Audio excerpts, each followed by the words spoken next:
चलो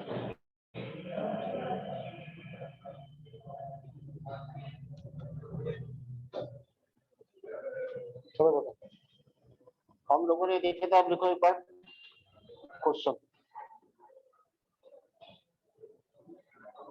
बेंजीन से मुझे बनाना है क्लोरोबेंजीन। बना के दिखाओ कैसे, क्या डालें कि बेंजीन से क्लोरोबेंजीन बन जाए।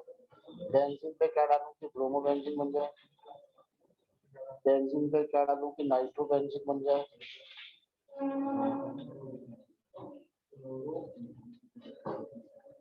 टोलुमीन बन जाए। और बेंजीन पे क्या डालूं कि बेंजीन सल्फोनिक एसिड बन जाए। सारे सारे तो बोलो यार, करा दिए तो रुको फिर।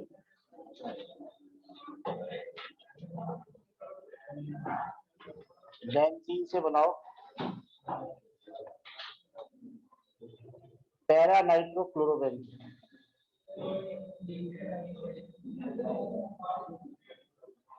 आपको बस इतना ध्यान रखना है कि NO2 जो होता है ना, ये मेटा डायरेक्टिंग है, बाकी सब ऑर्थो पैरा डायरेक्टिंग। अब मुझे बेंजीन से बना रहा है पैरा नाइट्रोक्लोरोबेंजीन। ये हो गया क्लोरोबेंजीन, ये हो गई ऑर्थो, मेटा, ये पैरा, यही होता है ना ओम प्रकाश, OMP। ठीक है, अब मुझे NO2 लगाना है और Cl लगाना है। पहले क्या लगाना है, पैरा डायरेक्टिंग ग्रुप लगा रहा है, तो कौन सा पैरा डायरेक्टिंग है, Cl या NO2?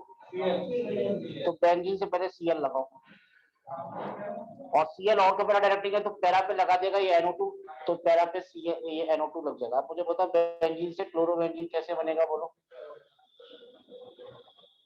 बोलो। बेंजीन से Cl कैसे लगेगा, क्लोरीन इन प्रेजेंस ऑफ, और NO2 कैसे लगेगा, HNO3 in presence of H2SO। ठीक है, ये लिखो।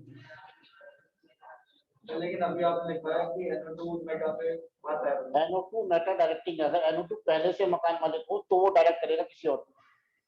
NO2 मेटा पे नहीं आता, NO2 अगर लगा हो तो किसी और को मेटा पे लेके आएगा।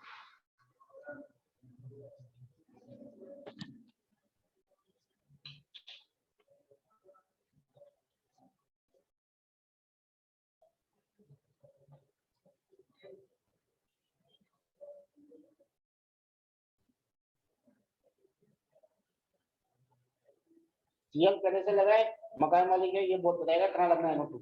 NO2 थोड़ी बताएगा कहाँ लगूंगा, NO2 लग। सेकंड करेंगे आप खुद। बेंजीन से बनाएंगे मेटा ब्रोमो नाइट्रोबेंजीन।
क्या करें, पहले क्या लगाएं इसमें, मेटा डायरेक्टिंग ग्रुप कौन सा है, NO2। तो यार NO2 होता है मेटा डायरेक्टिंग, सिर्फ NO2 तो मेटा डायरेक्टिंग है, बाकी सब और तो कर रहे हैं। अब मेटा पे ब्रोमीन लगाना है, तो बोलो शुरुआत कैसे करें, क्या लगाए बेंजीन पे, HNO3 in presence of H2SO4, क्या लग जाएगा NO2। अब मुझे क्या लगाना है, Br कैसे लगेगा, bromine in presence of FeBr। ठीक है, ये पूरा हो गया आपका एरोमेटिक कंपाउंड। एरोमेटिक कंपाउंड के लिए हक्कल रूल फॉलो करना चाहिए। क्या होता है हक्कल रूल, 4n + 2 पाई इलेक्ट्रॉन होने चाहिए, 2 6 10 14 18 ऐसे। अब हेडिंग डालो अल्केन्स, लास्ट टॉपिक इस चैप्टर का, अल्केन्स।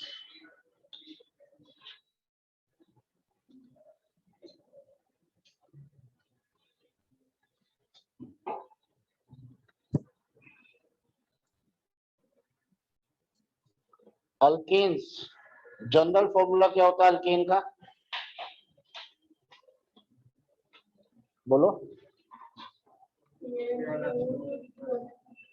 जैसे C1 है तो H4, मीथेन, इथेन, प्रोपेन, ये methane, ethane, propane, butane, pentane, hexane, बताइए हमें।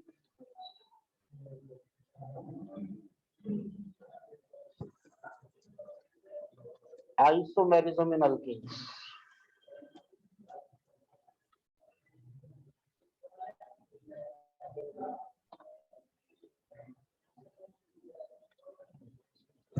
अल्केन्स शो, अल्केन्स कौन सी आइसोमेरिज्म शो करते हैं, कन्फर्मेशनल आइसोमेरिज्म। कौन सी, जोर से बोलो, CI, कन्फर्मेशनल आइसोमेरिज्म। लिटिका इतना रेट कैसे है बेटा? सर वो एक्चुअली मैंने मतलब बास्केटबॉल प्रैक्टिस में ज्वाइन किया है, तो वो 6 बजे बस। ठीक।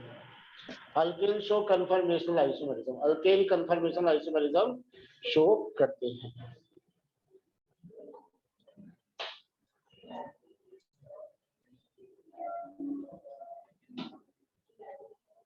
अल्केन्स कन्फर्मेशनल आइसोमेरिज्म शो करते हैं। अब क्या होता है कन्फर्मेशनल आइसोमेरिज्म, देखें। Conformational isomerism of ethane, conformational isomers of ethane हम ड्रॉ करते हैं।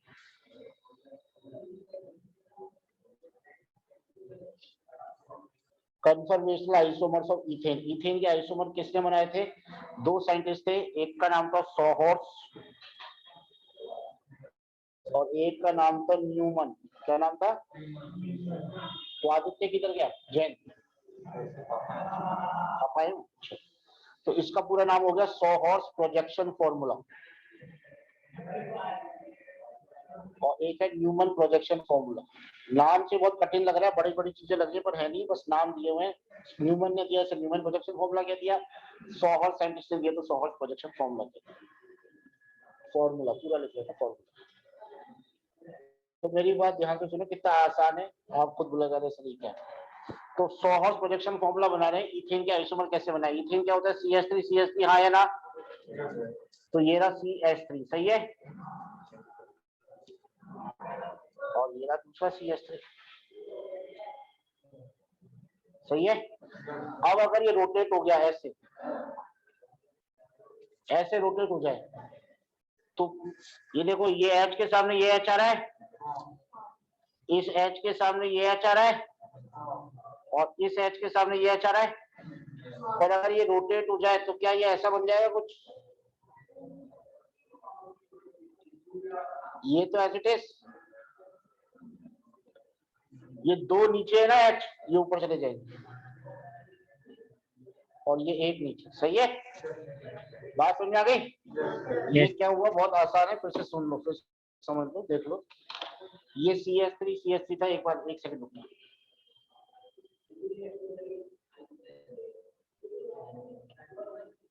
देखो बेटा, ये CH3 था, ये ऐसे था, मान लो यू, है ना, यू था, यू, ठीक है, ये घूम के यू हो गया। ये CH3 था और ये भी CH3 था, ऐसे ये घूम के ऊपर हो गया। तो जो पहले 2 नीचे थे और इसमें भी 2 नीचे थे, ये घूम के ऊपर लगा के गया। ऐसे हो गया। ऑनलाइन क्लियर हो गया बेटा? हाँ, पहले 2 नीचे थे ना, ये घूम के ऊपर चले गए। तो 2 के सामने 2 थे, 1 के सामने 1 था, अब 1 के सामने 2 और 2 के सामने 1 हो गया। क्लियर हो गया? ये क्यों होता है ऐसा पॉसिबल? ऐसे क्यों घूम जाते हैं? क्योंकि ये सिग्मा बॉन्ड है। कौन सा बॉन्ड है? सिग्मा बॉन्ड के अराउंड फ्री रोटेशन पॉसिबल होता है। एल्कीन्स में ऐसा नहीं होता, क्योंकि पाई बॉन्ड को घूमने नहीं देते, पाई इलेक्ट्रॉन्स को घूमने नहीं देते। रेस्ट्रिक्टेड रोटेशन होता है, पाई इलेक्ट्रॉन्स होते हैं ना ऊपर नीचे, इलेक्ट्रॉनिक क्लाउड होता है, वो उसको घूमने नहीं देते। हाँ, तो इसमें लिखो it is possible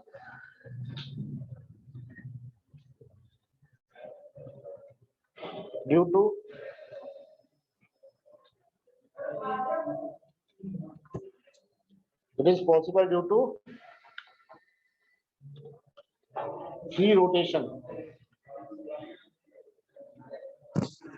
free rotation around sigma.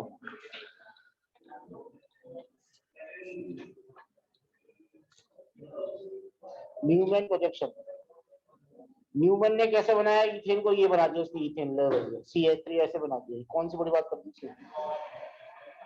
CH3 दो है ना इथेन में, एक CH3 ये रहा, एक CH3 ये रहा, तो एक CH3 तो उसने ऐसे बना दिया। इसी कार्बन से जुड़ा हुआ है दूसरा कार्बन जो उसके पीछे एग्जैक्टली दिखाई नहीं दे रहा, उसने उसमें से 3 हाइड्रोजन निकाल दिए। जो डॉटेड वाले पीछे वाले कार्बन से आ गए, समझ में आ गई बात? दूसरा कार्बन का है इसके पीछे, दिखाई नहीं दे रहा, यहाँ से देखेगा, साइड से देखेगा तुम। और एक ऐसे भी हो सकता है,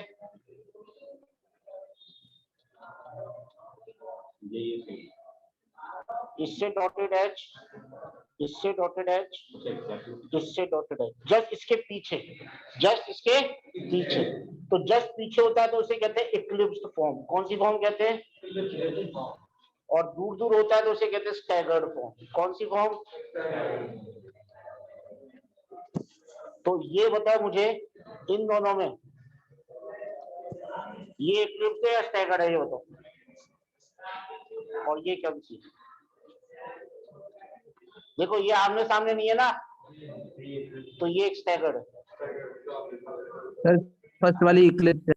फर्स्ट वाली इक्लिप्स है क्योंकि एक के सामने एक है, दो के सामने दो है, आमने सामने तो इक्लिप्स कहते हैं। इक्लिप्स याद रहेगा ना, सोलर इक्लिप्स पड़ता है। देख लो इक्लिप्स फॉर्म, स्टैगर्ड फॉर्म, इसमें ये बनाने को आती है। Draw Eclipse and staggered form of sawhorse projection formula of ethane, बना देना, न्यूमन बना देना।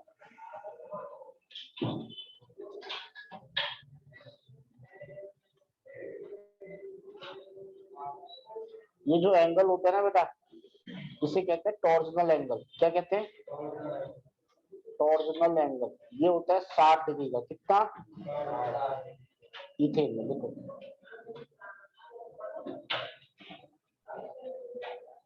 टॉर्जनल एंगल ये बहुत बार पूछा हुआ है, 60 डिग्री। अब एक बार बताओ, ये हाइड्रोजन दोनों पास है या ये दोनों पास है? इक्लिप्स वाली पास है ना, तो रिपल्शन किसमें होगा? इक्लिप्स वाली में, स्टैगर्ड वाली में? तो लड़ाई इक्लिप्स वाले में ज्यादा है तो ये कम स्टेबल होता है, तो ऑर्डर ऑफ स्टेबिलिटी भी लिख लीजिए।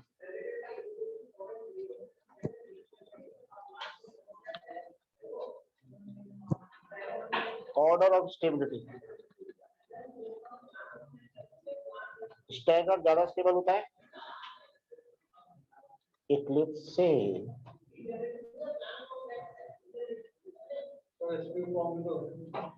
इनके बीच की तरफ कोर्स में नहीं लाऊंगा।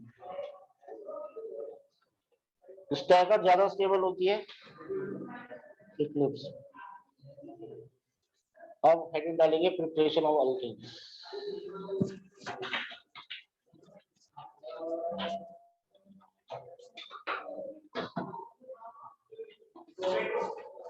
पहला है by reduction of alkenes and alkynes. Alkenes और अल्काइंस क्या होते हैं? डबल बॉन्ड और triple bond.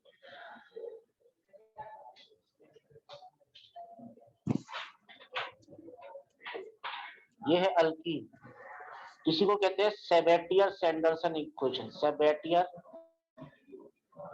Sanderson reduction.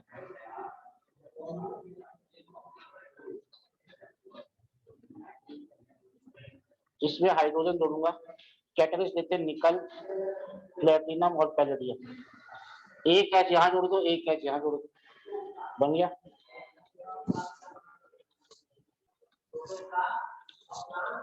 CH triple bond CH पे कराओ। क्या बना, एक है यहाँ जुड़ गया, दो 4 हाइड्रोजन है ना, तो 2 यहाँ जुड़ गए, 2 यहाँ जुड़ गए, बन गया। कैटलिस्ट कौन कौन से लेते हैं, या तो निकल या प्लेटिनम। बहुत इजी है, पूछते नहीं है reaction.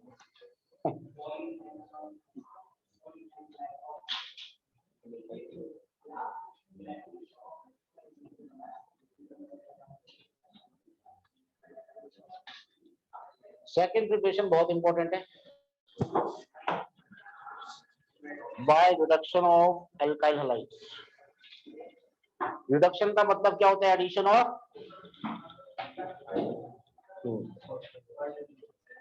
Alkyl halides.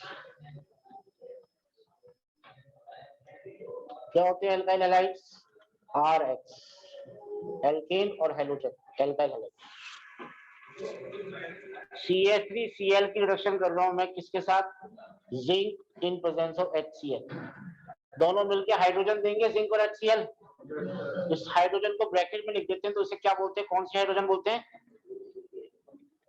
Nascent hydrogen. क्या बोलते हैं, नेसेंट का मतलब होता है नवजात, जैसे नवजात शिशु, जो अभी अभी जन्मा हो, नवजात। तो ये क्या बनेगा, HCl। तो ये बन गया CH4 और ये बन गया HCl।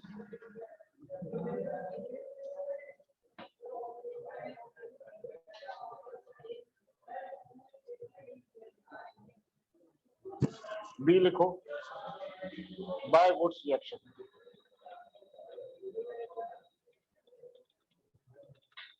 इसके अंदर ही, हाँ, बाय अल्काइल हैलाइड्स में ही करना है, बाय वुड्स रिएक्शन। बेटा बस एक पहली और आखिरी इंपॉर्टेंट रिएक्शन यही, वेरी वेरी वेरी। तो इसमें पढ़ा तो इसमें भी वुड्स रिएक्शन क्या होती है, अल्काइल हैलाइड ले लिया, ये सोडियम ले लिया, अब क्या करते हैं, इसकी रिएक्शन करते हैं ड्राई ईथर सॉल्वेंट में। कौन सा सॉल्वेंट लेते हैं, एक टेस्ट ट्यूब में रिएक्शन कर रहे हैं, एल्काइल हैलाइड ले लिया, सोडियम ले लिया, और कहीं हवा में नहीं होगी रिएक्शन को डालना पड़ेगा, तो ड्राई ईथर ले लेते हैं। दोनों के 2-2 मोल लेते हैं, कितने कितने मोल, ये लिख लिया मैंने, R N N, ये क्या निकल गया, NaX, ये क्या निकल गया, क्या बन गया,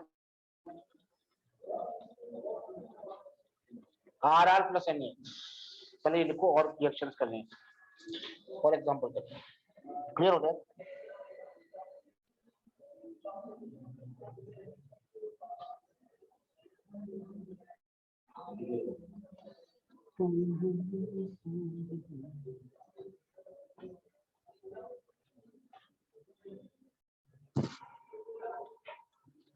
ये CH3Cl ले लिया, ये 2 मोल सोडियम के ले लिए, बनाओ रिएक्शन में क्या बनेगा, ड्राई ईथर डाल दिया। तो कैसे होगा बेटा, बहुत इजी है, CH3Cl और सोडियम के 2 मोल ले लिए, वेरी गुड, CH3 और 2N।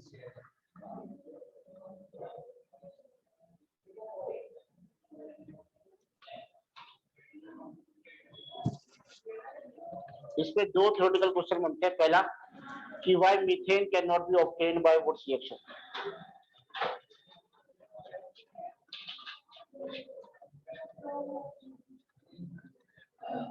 क्योंकि मीथेन का मतलब क्या, CH4 एक, तो एक कार्बन तो बन ही नहीं सकता, इसमें कार्बन डबल हो जाते हैं ना यार, R बनता है ना।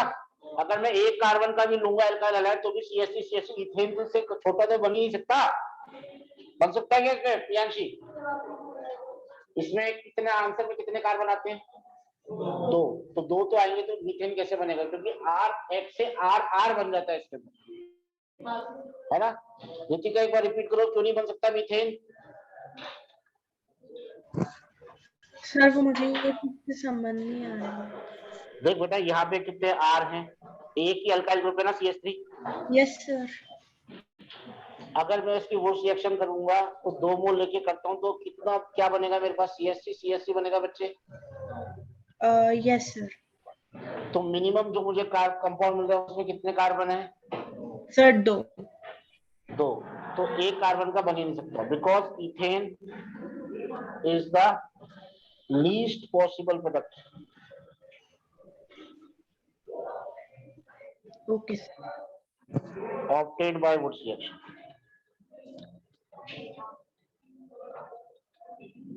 As the number of carbon gets doubled, number of carbon atoms get doubled.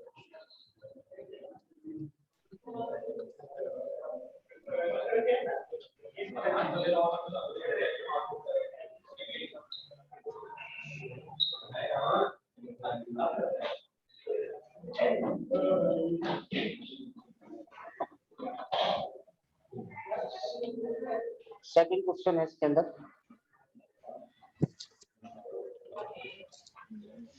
why alkanes with odd number of carbon atoms, odd यानी कि 3 कार्बन वाला प्रोपेन, 5 कार्बन वाला पेंटेन क्यों नहीं बनाते? with odd number of carbon atoms, वही फिर से दो आएंगे, दो बनेंगे, are not preferred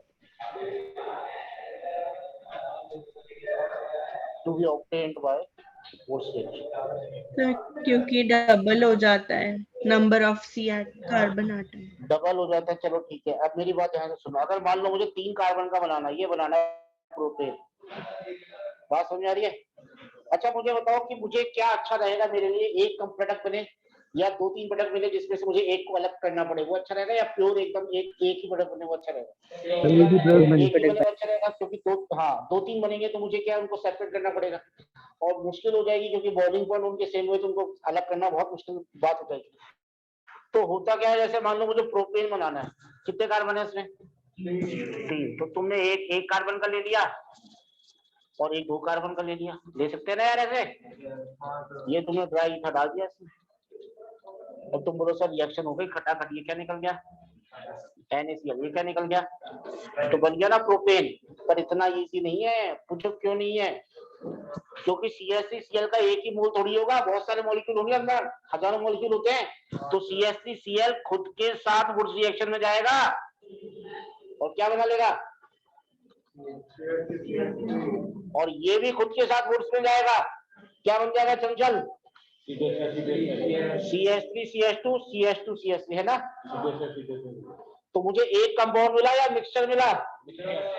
अब इसमें से इसको निकालना बहुत मेहनत का काम है, बहुत मुश्किल काम है, क्योंकि तीनों का बॉइलिंग पॉइंट लगभग सेम। क्या रीजन है बताइए बेटा? कि मुझे जब मैं ऑड नंबर का बनाने की कोशिश करता हूँ तो क्या होता है? तो मुझे एक कंपाउंड मिलता है या मिक्सचर मिलता है? मिक्सचर। क्यों मिला बेटा मिक्सचर? क्योंकि ये खुद के साथ भी जाएगा उस रिएक्शन में और ये भी खुद के साथ भी जाएगा उस रिएक्शन में, और आपस में तो जाएंगे ही जाएंगे। तो मुझे मिक्सचर मिलता है जिसको सेपरेट करना बहुत मुश्किल होता है, इसलिए ऑड नंबर के कंपाउंड में से बनाता नहीं हूँ, दूसरे तरीके हैं उससे बना लेंगे। ठीक है, तो रीजन लिखो, because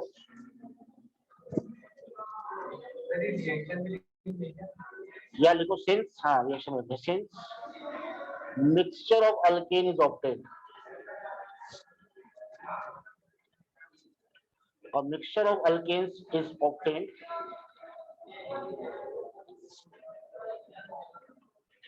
during by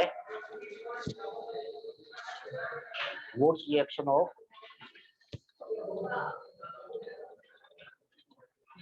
alkyl halide, and this mixture and these compounds in a mixture have almost similar boiling points.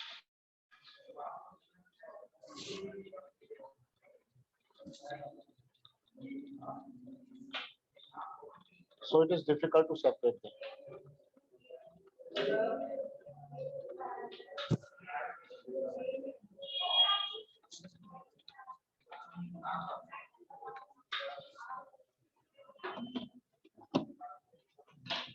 So it is difficult to separate.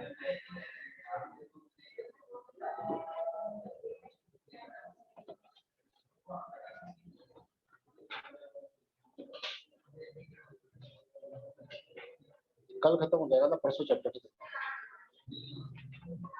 तो 2 क्लास का फील और 2-3 क्लास का नेक्स्ट वीक खत्म हो जाएगा। मतलब 2 class नहीं इसमें फट गया ना नोटिस 70% आ गया। मुझे बताओ 18 तारीख को है फ्राइडे, 18 से पहले किसका एग्जाम है क्या किसी का? हाँ सर। कितनी तारीख पर? केमिस्ट्री का है क्या किसी का 18 से पहले? सर 18 मार्च या 18 फरवरी? फेब। नहीं सर।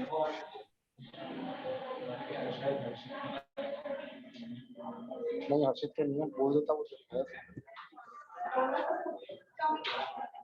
चले बेटा आगे बढ़, चले बच्चे आगे बढ़ रहे हैं। देखिए तीसरी इक्वेशन लिखो फ्रॉम कार्बोक्सिलिक एसिड।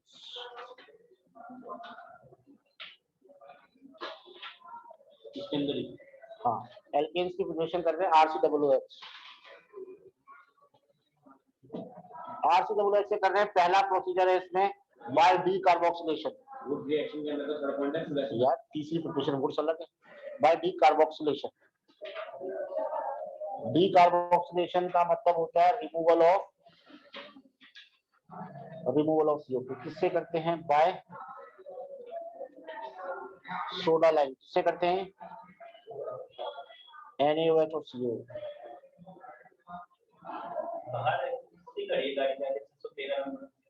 किसके ऊपर 613 नंबर पर देखते हो जो आप वहीं आता।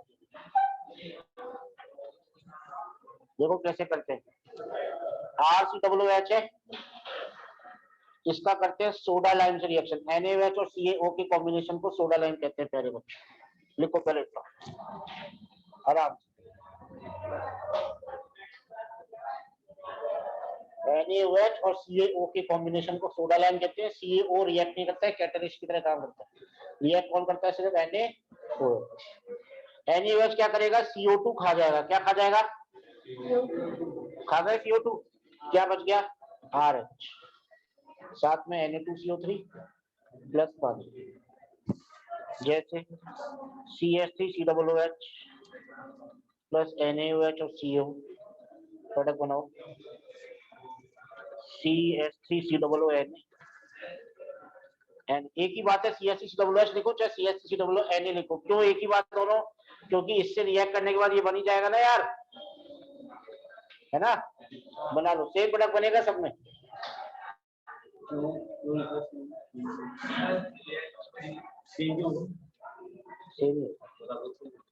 अरे तो CO2 तो हटेगी केवल। हाँ अभी कराऊंगा। तो बेटा क्या होगा पहले वाले में? CH4 प्लस ये, इसमें भी CO2 हटा दो और H लगा दो, ये वाला CH4 ही बनेगा। और इसमें ये हटा के H लगा दो, C6H6 बेंजीन। Na2CO3 बन जाएगा, CO3 और एक हाइड्रोजन इधर लग जाएगा।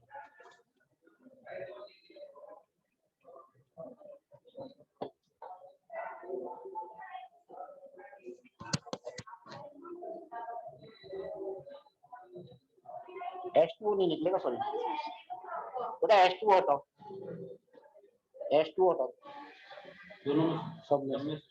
क्यों? जरूरत ही नहीं है, H है बेटा। Na से Na2CO3 बनाना बेटा। ये देखो बेटा C6H5 है, COONA। तुमने इसकी रिएक्शन NaOH से करा दी, क्या निकल गया ये मुझे बताओ? Na2CO3 निकल गया और H आके लग गया, ये बन गया। सही है?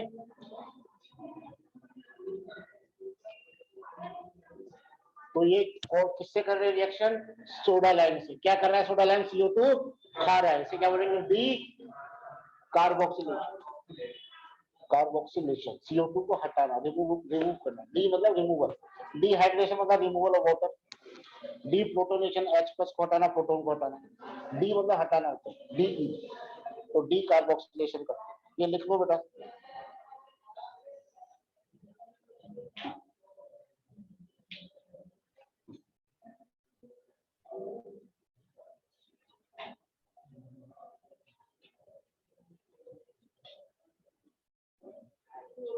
थर्सडे को टेस्ट रहेगा इस चैप्टर पूरे, परसों उसके क्वेश्चन आंसर्स भी हो जाएंगे, थर्सडे को टेस्ट है और थर्सडे जब भी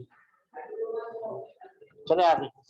इसी में सेकंड पार्ट इसी से कर रहे हैं, किससे कर रहे हैं, कार्बोक्सिलिक एसिड से कर रहे हैं, by Kolbe electrolysis, by Kolbe's electrolysis. Kolbe scientist था, उसने किया था, तो नाम पड़ गया कॉल्वेज इलेक्ट्रोलाइसिस। RCOONA इसका इलेक्ट्रोलाइसिस किया तो कितनी देर कहां लगी, RCOO माइनस और Na प्लस बन, 2 मोल इसके लेते हैं, 2 मोल इसके लेते हैं, 2 मोल इसके लेते हैं। एक सेकंड रुको रुको रुको, एक सेकंड रुको, एक सेकंड रुको, एक सेकंड रुको, एक सेकंड रुको। ये मैकेनिज्म में आएगा, आपको बस पहले रिएक्शन लिखो। RCOONA लिया, RR बन जाएगा CO2 और Na, यानी कि CH3COONA लिया, कॉल्वे इलेक्ट्रोलाइसिस किया, इलेक्ट्रोलाइसिस क्या बन जाएगा, CH3 CO2 के 2 मोल और Na के 2 मोल। तो CH2 हाँ बिल्कुल है, बन गया ना एल्केन C2H6। इससे भी मीथेन नहीं बन सकता क्योंकि RR बनता है, R नहीं बनता। इसका मैकेनिज्म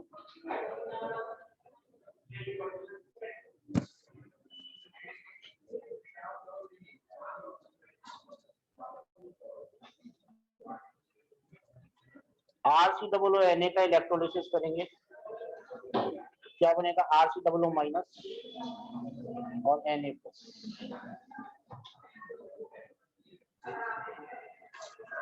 एक कैथोड होता है और एक एनोड होता है। कैथोड पे माइनस चार्ज होता है, एनोड पे प्लस चार्ज होता है। तो कैथोड पे कैटायन आ जाएगा Na प्लस और एनोड पे क्या आ जाएगा RCOO माइनस। अभी इसका मैकेनिज्म थोड़ा समझने वाला है, थोड़ा समझना, पहले इतना लिख लो, पहले इतना नोट कर लो। जहां तक कैथोड पे कैटायन आता है, एनोड पे एनायन आता है, C पे C आता है, A पे A आता है। C पे कैटायन, कैथोड C से होता है स्पेलिंग शुरू, कैटायन C से होता है, तो C पे C आता है, एनोड A से शुरू होता है, A पे एनायन आता है, A पे A, C पे C। ठीक है, अब देखो बेटा, ये इलेक्ट्रॉन लूज करेगा, जैसे ये गेन कर लेगा और Na बन जाएगा। अभी रुको रुको, अब क्या होगा, ये RCOO माइनस है ना, देखना इसको कैसे लिखता हूं मैं, एकदम मजे लेता हूँ। RCOO माइनस है, ऑक्सीजन के आउटर मोस्ट में कितने इलेक्ट्रॉन होते हैं, 6। एक तो ये बॉन्ड में चला गया, बचे कितने, 5, 1 2 3 4 5। ये माइनस का एक और इलेक्ट्रॉन आ गया ना, ऊपर माइनस चार्ज है तो। अब इस बॉन्ड में कितने इलेक्ट्रॉन, अच्छा इसने फिर एक इलेक्ट्रॉन लूज कर दिया, एक इलेक्ट्रॉन लूज किया ना इसने, तो कितना रह गया, RCO 5 ही रह गए, 5 ही रह गए ना बेटा। रुक जाओ पहले समझ लो,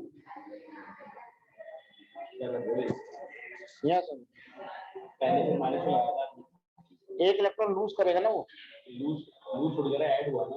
अरे माइनस इलेक्ट्रॉन लिखा है ना मेरे भाई, माइनस इलेक्ट्रॉन, तो फिर आपने वो मतलब ऑक्सीजन पे 6 इलेक्ट्रॉन ऑलरेडी आपने बॉन्ड बना दिया, तो पहले माइनस था, ये ऊपर चार्ज RCOO माइनस लिख देता हूँ उसको मैं। हाँ। अब इसने एक इलेक्ट्रॉन लूज कर दिया तो ये बन गया ना, सही है ना। 6 तो 1 चला गया, 5 रह गए। ऋतिका एक बार एक्सप्लेन करो, यहाँ RCOO ऑक्सीजन के पास कितने इलेक्ट्रॉन है बेटा? सर 3 लोन पेयर है, 3 लोन पेयर है, ठीक है ना, और एक इलेक्ट्रॉन यहाँ बॉन्ड में चला गया, 7 हो गए। 7 क्यों हो गए, क्योंकि माइनस की वजह से एक एक्स्ट्रा आ गया, 6 होते हैं, 7 क्यों हो गए, क्योंकि हाँ माइनस की वजह से। फिर इसने एक इलेक्ट्रॉन लूज कर दिया, दे दिया, तो ये बन गया। Yes sir. अब तो वहां पे 6 इलेक्ट्रॉन, अरे तो बॉन्ड में भी तो एक है यार, ऑक्सीजन के पास कितने इलेक्ट्रॉन होते हैं, फिर से रुक जा मैं एक बार मुझे ले लो, अपन उसके मुझे लेने वाले थे, तुम मेरे मुझे ले लो।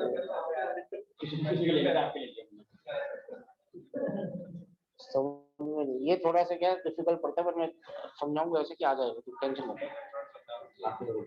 हाँ RCOO माइनस है, माइनस का मतलब एक इलेक्ट्रॉन ज्यादा है या कम है, पहले बताओ।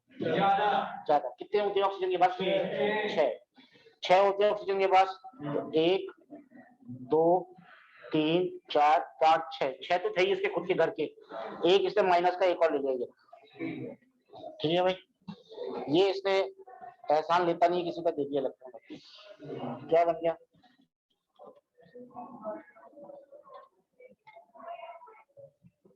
एक 2 3 4 5 6। ठीक है, अब बॉन्ड वाले इलेक्ट्रॉन को बनाओ मत बनाओ एक ही बात है। ऐसे बोलो ना तू। ऐसे ही बोलो ना पहले भी। नहीं। अब क्या बनेगा? RCO क्या देखता है?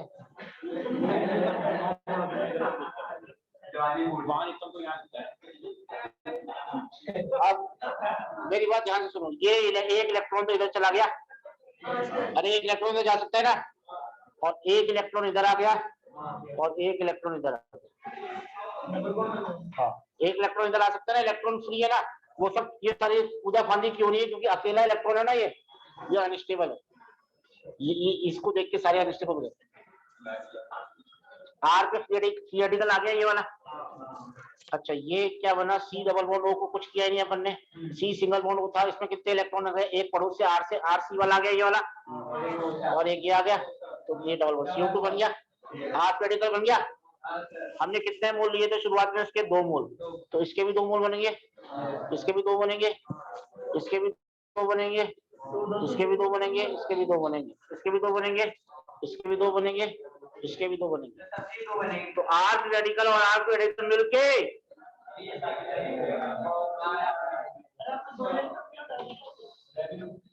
कहाँ तक जो इसका लूज के RC डबल O माइनस है वो सोडियम ने ले लिया प्लस 2 इलेक्ट्रॉन, वही तो लेगा जो कैथोड एनोड से निकलेंगे, वही तो कैथोड में जाएंगे सेल में।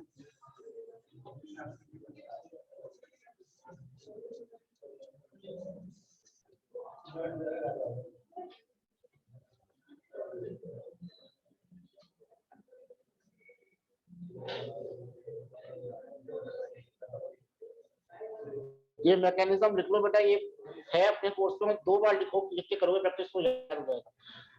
ठीक है,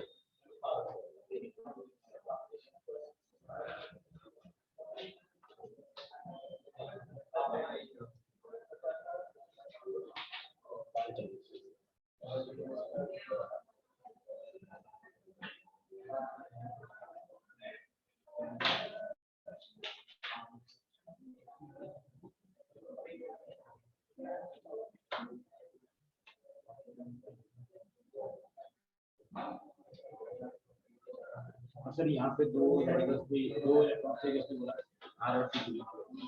हाँ, यार एक बॉन्ड में 2 इलेक्ट्रॉन नहीं होते, कमाल कर रहे हैं। एक कोवलेंट बॉन्ड 2 इलेक्ट्रॉन से तो बनता है। हाँ तो बॉन्ड।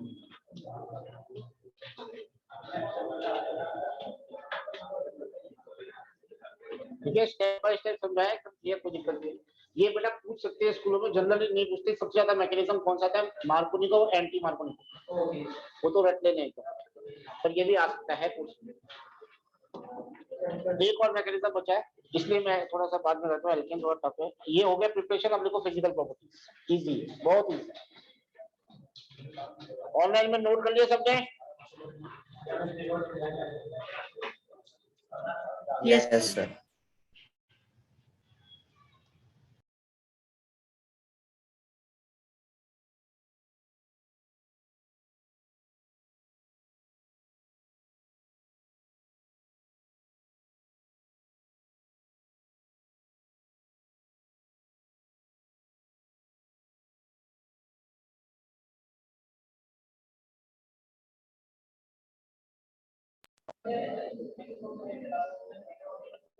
एक सेकंड रुकना बेटा, एक सेकंड।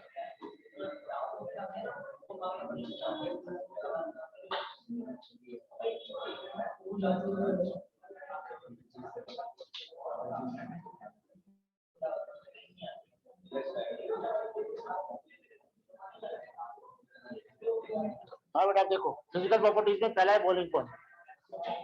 बॉइलिंग पॉइंट जिसका ज्यादा होगा, जिसका मॉलिक्यूलर वेट ज्यादा होगा। भारी चीज में वैन डर वाल्स फोर्सेस ज्यादा होती हैं, तो भारी चीज देर में उबलेगी। तो कौन देर में उबलेगा? यश देखो बोलेगा या तू देखो बोलेगा? मैं लूंगा भारी होता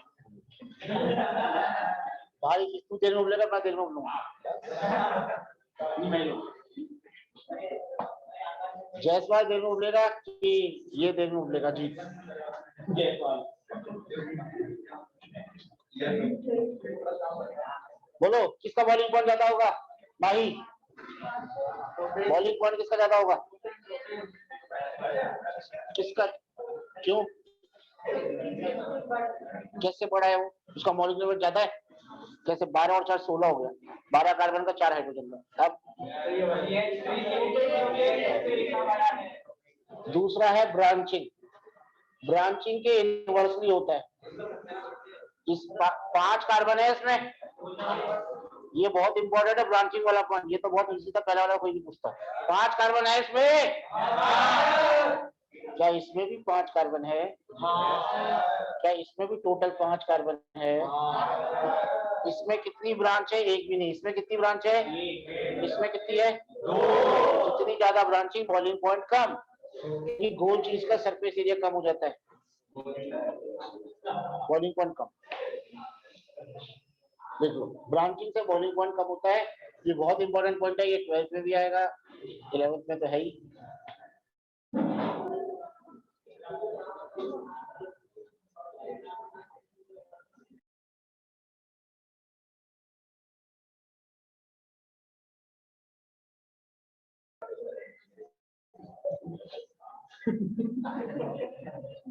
नेक्स्ट देखो केमिकल प्रॉपर्टी।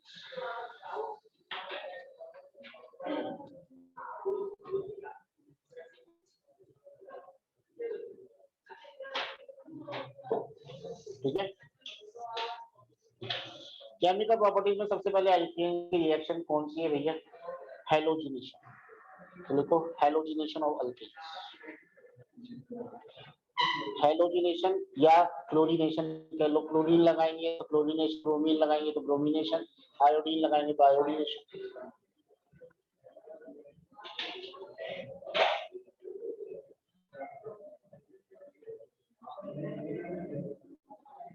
मेरी बात ध्यान से सुनो।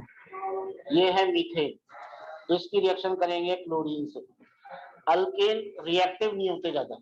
अल्केन ज्यादा रिएक्टिव नहीं होते, तो हम लोग क्या डालते हैं? क्यों नहीं होते रिएक्टिव? क्योंकि डबल बॉन्ड होते हैं, ट्रिपल बॉन्ड होते हैं, तो बहुत सारे इलेक्ट्रॉन से रिएक्ट करते हैं। सिंगल बॉन्ड क्या रिएक्ट करेगा बेचारा? डबल बॉन्ड सिंगल होने के लिए रिएक्ट कर जाएगा, ट्रिपल भी सिंगल होने के लिए रिएक्ट कर रहा है, सिंगल बॉन्ड क्या रिएक्ट करेगा? तो इसमें हम लोग क्या डालते हैं? सनलाइट। क्या डालते हैं? सनलाइट। लिखो नहीं तो आप एच क्यू लिख के काम चला सकते हो। H into new, H into frequency, Planck's constant into frequency. ठीक है। CH4 को मैं ऐसे लिखूं तो बताओ किसको तकलीफ है? किसी को नहीं है। Cl2 को ऐसे लिखूं तो किसको तकलीफ है? ये क्या निकल गया और क्या बन गया? तो हो गया ना क्लोरीनेशन। क्या H की जगह Cl आ गया? तो ये एडिशन रिएक्शन है, सब्स्टिट्यूशन रिएक्शन है? एक बाहर गया, एक अंदर आया। विराट कोहली बाहर गया, रोहित शर्मा अंदर आया। H की जगह Cl आया, ऐड थोड़ी हुआ, सब्स्टिट्यूशन हुआ। इसका मैकेनिज्म करेंगे जो थोड़ा सा समझने वाला। चलो पहले बी रिएक्शन कर लो। CH4 का ब्रोमीन से करो सनलाइट के प्रेजेंस में, क्या बनेगा? ऑनलाइन वाले बच्चे बताते जाएंगे। हर्षित बताएगा सबसे पहले। CH3Br plus HBr। ठीक है। ऋतिका, शैलेश, तरुण, अर्णव, Yes, सही है? Yes sir. Okay. Yes sir. Priyansh को मैसेज करो आज क्यों नहीं आया। प्रियांश क्यों नहीं आया? ठीक है, चले बेटा। अब लिखो इसका मैकेनिज्म ऑफ क्लोरीनेशन या हैलोजिनेशन। तो क्लोरीनेशन का कर लेते हैं एक ही बार। क्लोरीन ऐड होगा तो क्लोरीनेशन, ब्रोमीन आता तो ब्रोमिनेशन, आयोडीन आता तो आयोडाइजेशन, आयोडेशन, आयोडीनेशन। तो 3 स्टेप में होता है। पहला होता है चेन इनिशिएशन स्टेप, चेन बनना शुरू होती है, इनिशिएट होती है। दूसरा प्रोपगेशन और तीसरा टर्मिनेशन। इजी। ये Cl2 है। कितने इलेक्ट्रॉन है एक बॉन्ड में? 2। क्या ये टूट जाएगा सनलाइट की प्रेजेंस में? क्या एक इलेक्ट्रॉन ये और एक इलेक्ट्रॉन ये ले जाएगा? तो ये Cl रेडिकल बन जाएंगे। तो ये कौन सा फिशन है? होमोलाइटिक या हेट्रोलाइटिक? होमोलाइटिक, जायदाद बराबर बराबर बट रही है दोनों भाइयों में, होमोलाइटिक। याद आया, ये होमोलाइटिक सेशन में फर्स्ट टर्म में था ना। इसे क्या बोलेंगे? Chlorine free radical. अकेला इलेक्ट्रॉन होता तो फ्री रेडिकल,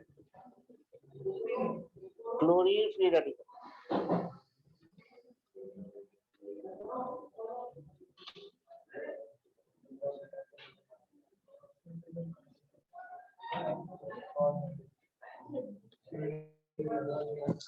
नेक्स्ट है चेन प्रोपागेशन स्टेप।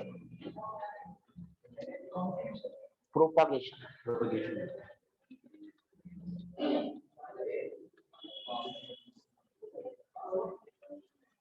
देखो, CH4C रिएक्शन हो रही है, Cl फ्री रेडिकल इससे रिएक्ट करेगा। अब एक सेकंड रुको, CH4 को मैं शुरू में ही ऐसे लिख दूं यार, और माथा पूरी। सही है, सही है। क्या ये बॉन्ड भी 2 इलेक्ट्रॉन से बना है? ये क्या निकल गया? और ये क्या बन गया? ये फ्री रेडिकल इधर चला गया तो CH3 फ्री रेडिकल। सही है, ये लिख लो।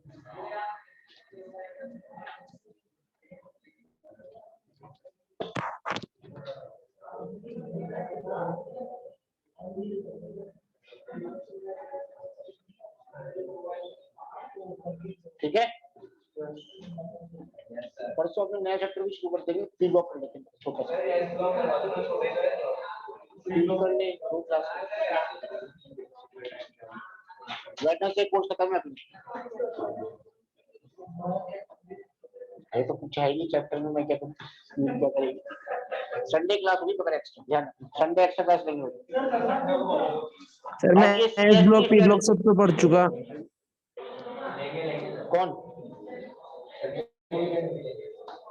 हर्षित?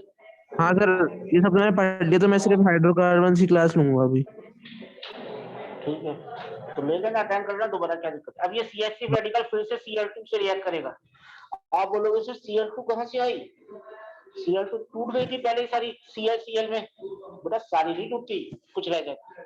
तो जो रह जाती है वो अब परेशान होती है। ये रहे 2 इलेक्ट्रॉन, ये क्या बन गया? CH3Cl और Cl रेडिकल। ठीक है, कॉम्पिटिटिव में क्वेश्चन पूछते हैं कि CH3Cl कौन से स्टेप में बनता है? इनिशिएशन में, प्रोपगेशन में, टर्मिनेशन में? प्रोपगेशन में बनता है।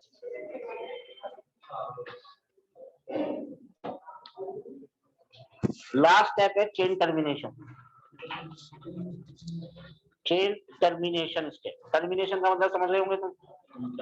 टर्मिनेट हो जाना, बंद हो जाना, खत्म हो जाना।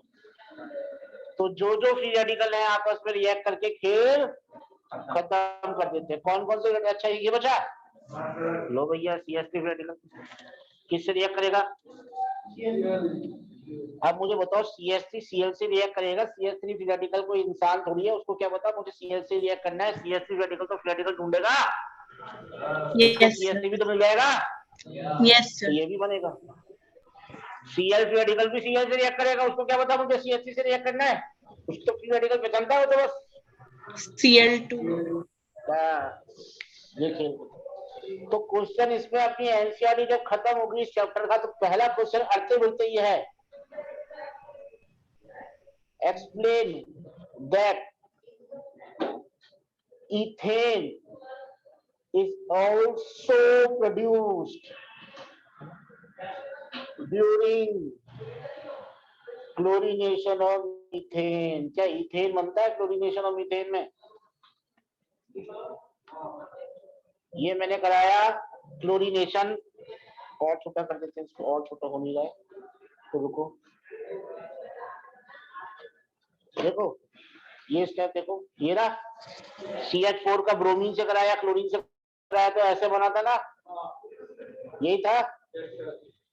तो क्या इस पूरे रिएक्शन में इथेन बन रहा है? बन रहा है इथेन। कहाँ बन रहा है इथेन? ये देखो टर्मिनेशन स्टेप में बन रहा है, बन रहा है टर्मिनेशन स्टेप में इथेन, जबकि यहाँ इथेन बनना नहीं चाहिए था पर बनता है। तो बोलो आंसर लिखो, yes in chain termination step. Sorry ये चेन टर्मिनेशन स्टेप, डायरेक्ट से ये सारे चीज ये फ्री रेडिकल ये बचे थे दोनों CH3 और Cl, दोनों आपस में रिएक्ट करेंगे, दोनों खुद से भी रिएक्ट करेंगे, बस सिर्फ एक ही क्वेश्चन ऐसे नहीं होता, कई मॉलिक्यूल्स। इन chain termination step CH3 free radical combines with another CH3 free radical, सही है ना अलंकार? क्या बनाएंगे? To form ethane. लिखो चेन टर्मिनेशन स्टेप में CH3 free radical दूसरे free radical से कंबाइन होके इथेन बनाता है। खेल खत्म, ऐसा हो जाए। तो क्या इथेन बनता है क्लोरीनेशन में? अनुष्का इथेन बनता है? क्लोरीनेशन होता है जब मीथेन का CH4 का Cl2 से रिएक्शन करते तो इथेन भी बनता है? नहीं बनता। ये क्या बना है? क्यों बनता है? क्योंकि CH3 free radical बनता है, वो खुद के साथ रिएक्ट करके इथेन बनाता है। सर आज ठीक है? थोड़ा जल्दी फ्री कर दीजिए, मैथ्स क्लास है। चलो ठीक है, फिर आज जितना ही करते हैं। आइसोमराइजेशन लिख दो, फिर नेक्स्ट क्लास में करते हैं।